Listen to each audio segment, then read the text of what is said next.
In 2019, Cardi B claimed 3 different awards. One at the iHeartRadio Awards for Best New Artist, one at the VMAs for Best Hip Hop Video, and finally a Grammy for Best Rap Album of 2019. This is a huge accomplishment, not only because she was a new and emerging artist, but because she was one of the few black women to burst so boldly into the rap scene. But I'm not a Cardi stan, so I'm not here to talk about that. What I will talk about is her speeches. In typical Cardi B fashion, each speech was loud and over the top, particularly in her iHeartRadio speech where she laughs at her haters and licks her trophy. Actually, the iHeartRadio speech was really the only one that was over the top. The rest were really boring, just a bunch of thanking and rocking back and forth. But if you ask anybody else, she might as well be up there squawking and going "oh" for a straight 5 minutes. Seriously, just look at the comments for her VMA speech. When Cardi's speeches were first making the rounds around the internet last year, I remember hearing everybody around me talk about how her speech was a mess and how nobody could even understand what she was saying. I didn't watch them then because, that's normie garbage, but looking at them now a year later, I was kind of confused. I mean, it wasn't like she was suddenly babbling like a baby. Sure, she has a thick accent and she's prone to doing weird shit, but she wasn't terribly hard to comprehend.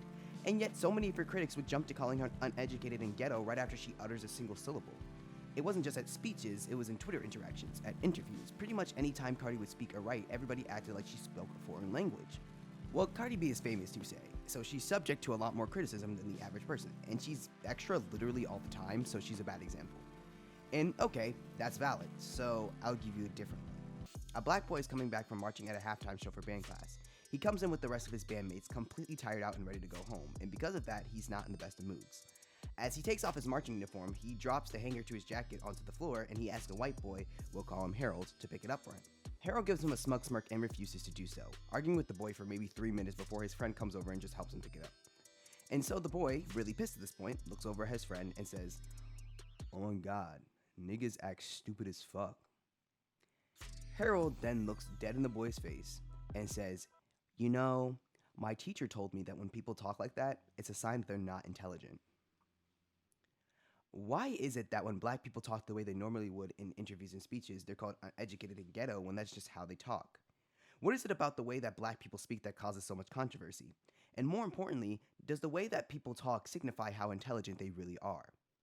Now, that's a lot of fucking questions to be answered in a single video, but I suppose I wouldn't have presented them if I didn't have an answer.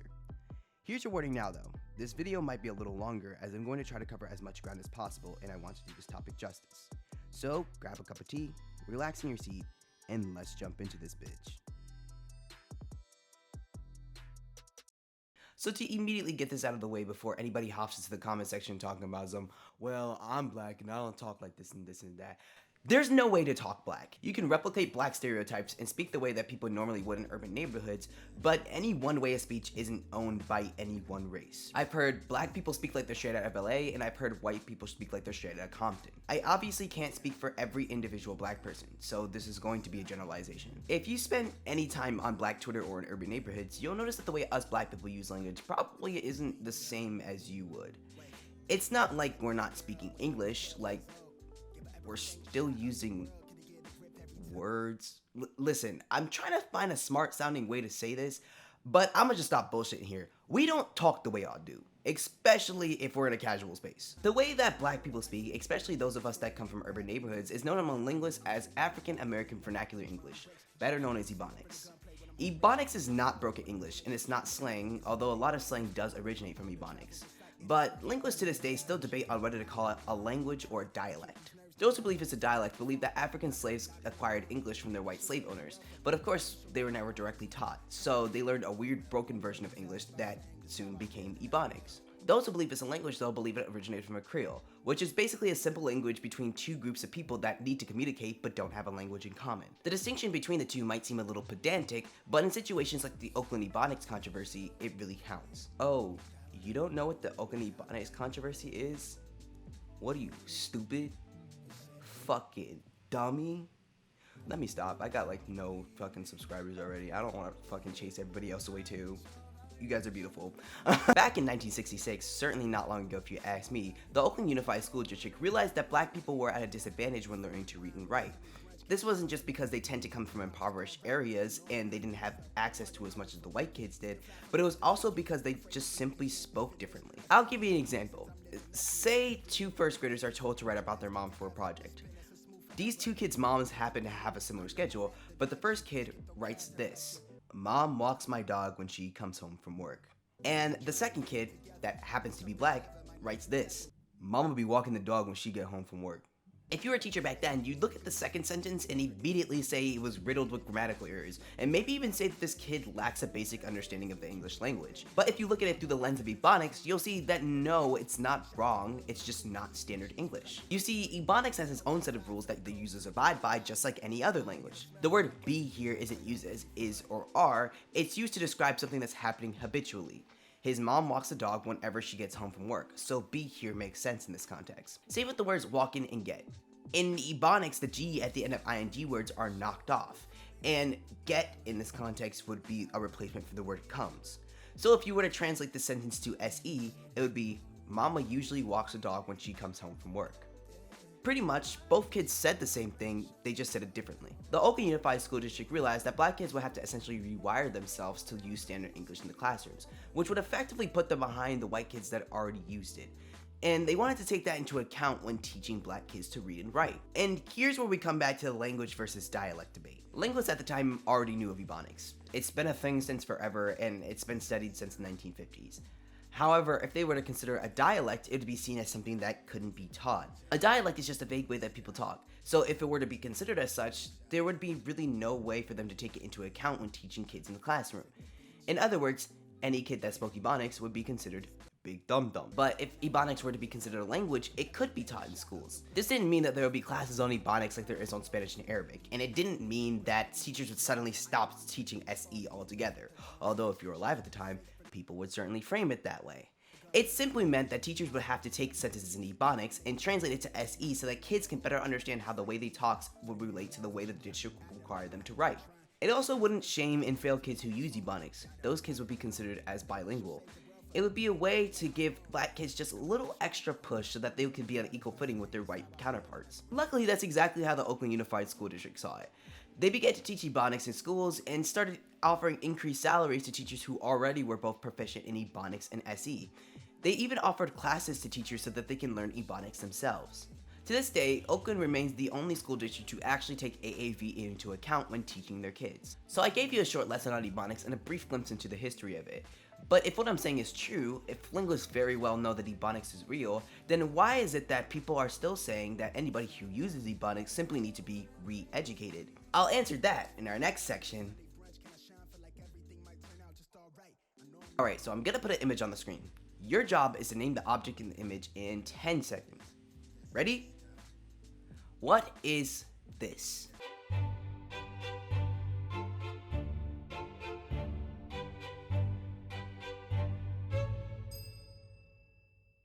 Alright, time's up. So I call any soft drink soda, and I know that some people call it pop, which is valid, but I've just been informed that there's some people who call it Coke, even if it's not Coke. And if you handed me a ginger ale and said, hey, I got you some Coke, then I might get a punch of teeth to the back of your throat, because that's not a fucking vibe. Bitch, it doesn't even look like Coke. It's not even fucking brown. Get out of here with your dumbass fucking Coke shit.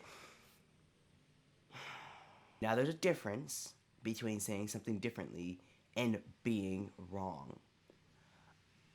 But there's some people who legit get angry when you say things differently from them. For example, back in the day, I used to say ax instead of ask, which annoyed my teachers to the point where they wouldn't even acknowledge the question that I was asking them. In episode 2 of a short series called I Misremember the 90s, written by Michael Hobbs on the Huffington Post, he quotes Rebecca Reeler, a language researcher, who says, linguists have this saying, as we see a people, so we see their language. As we see a language, so we see its people. Our attitudes about language and culture and people flow through each other without us realizing the equivalency. Hobbs then goes on to say, this explains why boomers get so grumpy about text speech, why your racist uncle freaks out when AT&T's customer service asks him to press 1 for English, why half of Twitter consists of fights over Oxford commas. Hearing your language used differently, seeing it change around you doesn't feel like progress, it feels like a threat. What he is detailing here is known as the standard language ideology. The standard language ideology elevates a particular variety of a known language spoken by a dominant social group to a higher status, while diminishing the other varieties to a lower status. And so the dominant variety is idealized, while the other varieties are ridiculed. Ebonics is one of the varieties that people fight so vehemently against, but it also targets people with thick accents. People who are just learning English or who already know English but still have a noticeable accent are often framed as ignorant, even though they're literally learning a second language, so they're automatically more knowledgeable than the majority of the people in the US. This bias also stems from the idea that any language that isn't English is foreign, even though English is not America's national language. This is known as English monolingualism. Standard English has been put on such a pedestal that it excludes any variety. It's been taught as the correct way to speak in our classrooms, our textbooks, our fucking Twitter, I don't know, I ran out of things to list. If you don't speak SE correctly, you can lose job opportunities, be laughed off the stage at speeches, or just not be seen at all. Your opinions are seen as less valid if you can't speak SE. But of course, black people are still getting jobs, are still doing speeches, and still have opinions that are sometimes heard and less sometimes acted on. So everything I said in this entire video has been invalid. Might as well just end the video here. Just kidding, I never shut the fuck up. Obviously, everything I just said above was true. And it is partially because interviewers and people in power are slowly starting to get more diverse. But it's also because black people learn to adapt so that they wouldn't lose opportunities due to racial bias.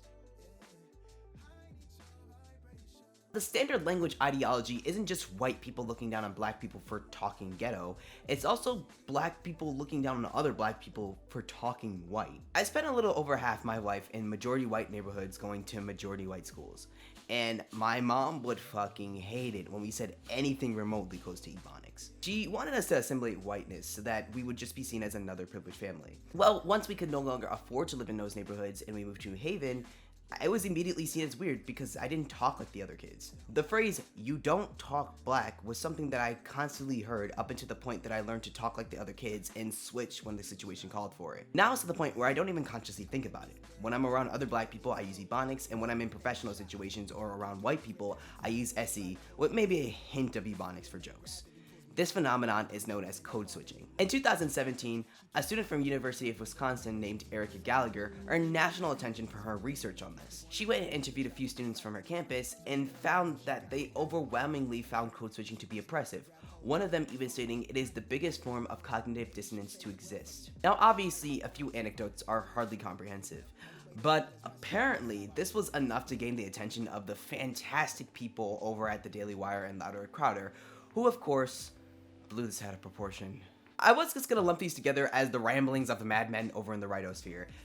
But since these two articles are radically different, and since sensationalist news sources and BreadTube alike don't really talk about Ebonics, I feel it is my civic duty to lay these claims to rest. So let's start with the Daily Wire, since their article seems to be a bit less, the left are trying to make everything PC, someone please save us. The Daily Wire states that Gallagher and the people that subscribe to her weird thinking are demonstrating something called the soft bigotry of low expectations. Now, if you're like me, you probably don't know what the fuck that means.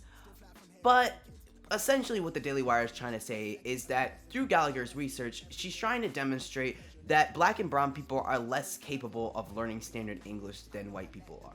But if you just read the quote from the original article that they themselves stated, you can immediately see that they're taking this out of context. Gallagher literally says, just because you speak a different way doesn't mean you're not smart, but there's a huge stigma around it.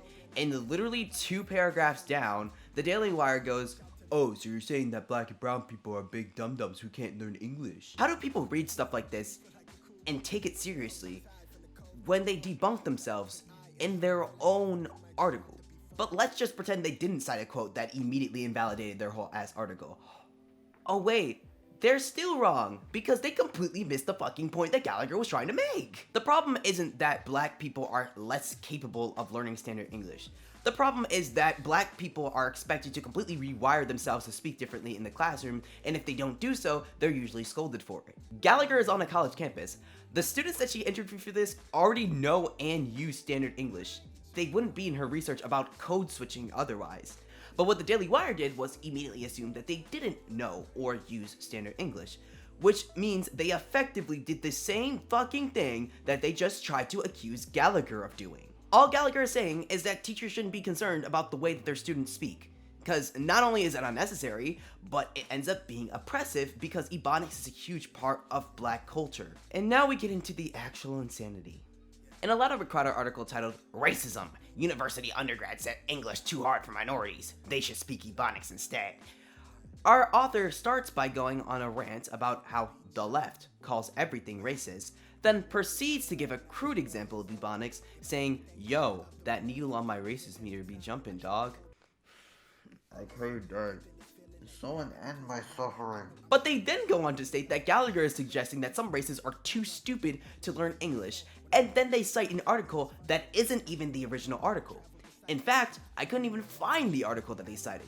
You wanna know why? Because it doesn't exist. I took this part that they have in blue and put it into 3 different plagiarism checkers, and the only source that came up every time was this article. Did they explicitly say that this part in blue was a quote? No.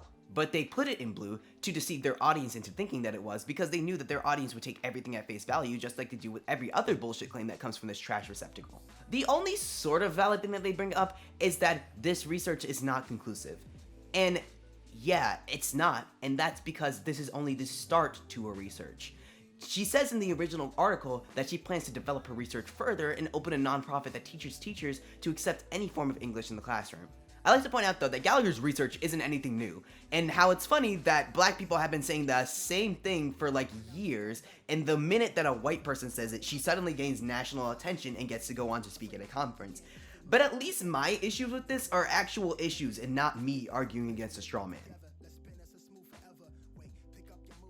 So now that I laid out all this information, let's bring it back to the original question. Does the way that you talk signify how intelligent you really are? No, obviously not. Imagine if I did this whole video talking about the legitimacy of Ebonics only to be like, yo bro, if you speak like this, you sound dumb, stupid. You sound stupid, dummy. Like, look, get out my fucking face. Just go on a fucking long ass rant about how if you use Ebonics, you're a fucking dumbass and you need to learn English. Yo, that would be some shit. But I don't want to leave it here. I want to give you actual solutions to reduce the stigma behind Ebonics. But before that, I have to go on a random tangent. So like earlier I pointed out that one of the people that Gallagher researched said this: "It is the biggest form of cognitive dissonance to exist." My first thought was, huh? Yeah, code switching can be annoying, but to go as far as to call it cognitive dissonance just kind of seems a little absurd to me. But then I thought about it for a little, and I came to this question. What is my default setting? Like, I've been using both Ebonics and SE for so long, been seamlessly switching between the two, that I don't even have any comfortability in the way I speak anymore. I speak for the audience. The way I talk directly depends on who I'm talking to. When I'm talking to myself, it's just a weird amalgamation of both SE and Ebonics. So, which one's correct? Like, which one is my native tongue, so to speak? After a bit of deliberation, the answer I came to is neither. Sometimes I speak Ebonics, sometimes I speak SE, sometimes I speak both, and sometimes I speak Middle English in a stupid accent. It doesn't matter if I'm taking a phone call and I have to put on my white people voice, or if I'm chilling with my nigga Route back at his crib. Both variations of speech are reflections of me.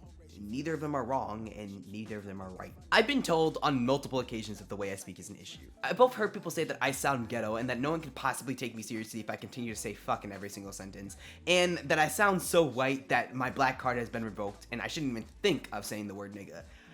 And so I've come to the conclusion that niggas gonna have problems with me regardless of how the fuck I speak, so I might as well just say whatever the fuck I want. And I guess that random tangent wasn't so random, because that's pretty much what I wanted y'all to take away from this. Systematically, I think that districts should take a page out of the Oakland Unified School District's handbook and start to teach kids that regardless of how they talk, it's valid. And I think that if districts did that it would probably get rid of a huge amount of the bias towards other variations of speech. But that's playing the long game, and I hate to say it, but most of us don't really have a sway on what our school district decides to impose. What we can do as people is recognize our bias. The standard language ideology isn't such something that's ingrained in bigots. Even people who are otherwise woke can subconsciously judge people based off the way they speak. Yo, I went to an art school, and if you didn't know, artists of pretty much any kind are like the most chill people on the planet.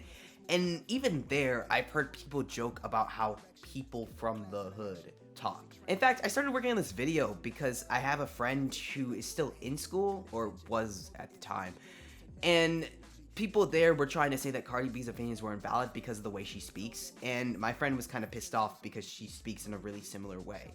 Hence the bit about Cardi B at the beginning of this video. The beautiful thing about language is its differences. There's a reason why people get Chinese characters tatted on them even though they don't know what the fuck it means, or why there's those text posts that are like, in Spanish, we don't say I love you.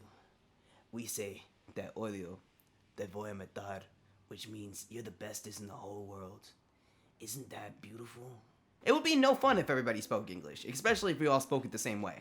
So remember, just because someone doesn't speak the way you do doesn't mean they're not intelligent. What makes them intelligent is whether or not they call all soda Coke, because if you do that, you're a fucking idiot. And with that, I shall take my leave. Make sure you press the like button if you enjoyed and subscribe down below for more content. I would like to say that I update every single week or on a schedule at all, but I don't, so please stick around for more content. This is TMG, signing out. Peace.